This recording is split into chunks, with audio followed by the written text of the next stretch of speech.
Dans les paysages qui nous entourent, les arbres, l'herbe, les fleurs ont besoin pour vivre de l'air, du soleil et aussi des éléments que leurs racines puisent dans le sol, qui est le principal fournisseur de matières nutritives.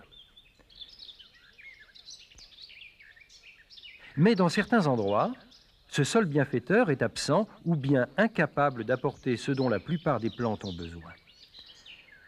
C'est le cas par exemple de certains marais ou des éboulis de pierre. Pourtant, on y trouve quelques végétaux peu exigeants et même de fort jolies fleurs qui ont tout pour attirer les insectes du secteur. Mais attention, si ces fleurs paraissent bien anodines, la plante étale au sol de redoutables pièges. Les feuilles de la grassette, c'est le nom de cet hypocrite, fabriquent en effet, sans en avoir l'air, une colle de tout premier choix qui ne pardonne pas au moucheron innocent qui vient s'y poser et qui n'en repartira jamais, comme la plupart de ses prédécesseurs déjà digérés. Car telle est la stratégie des plantes carnivores. Attraper des êtres vivants et s'en nourrir en remplacement de ce que leurs racines ne trouvent pas.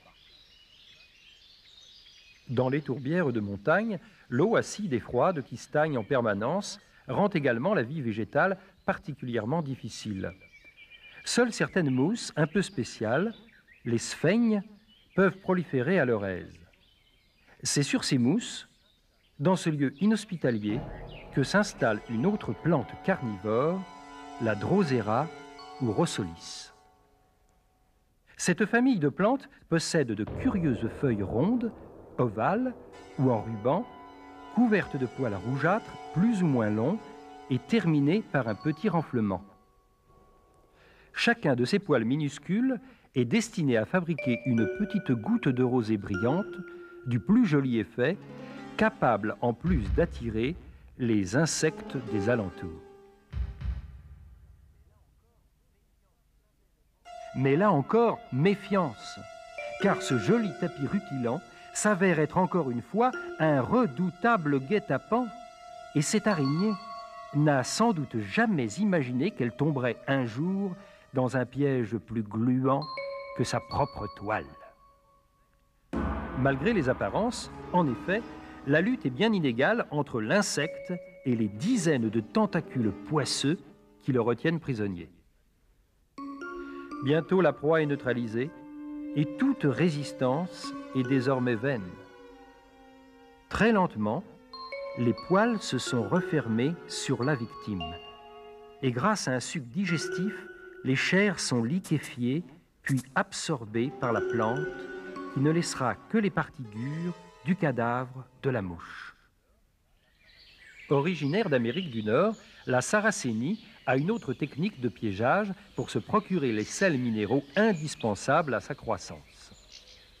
Ses feuilles se terminent par une sorte de clapet protecteur et, immédiatement en dessous, une ouverture permet la communication avec une urne très profonde, remplie de liquide digestif, dans lequel se noiera l'insecte qui s'y introduit.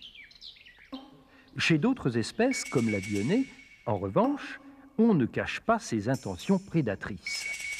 Chaque feuille est transformée en 2 lobes, gentiment ornés de longues épines, du plus pur style piège à l'eau. Le déclencheur du piège est fait de 3 poils sensitifs microscopiques disposés sur la feuille. Il suffit de les toucher pour qu'ils commandent, en une fraction de seconde, la fermeture de la prison.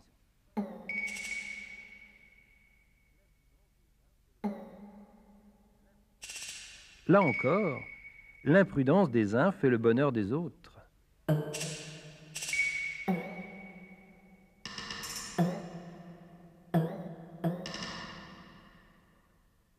La proie, une fois enfermée dans sa prison végétale, l'étau des feuilles se resserre lentement sur elle et les sucs digestifs commencent leur inexorable travail de dissolution.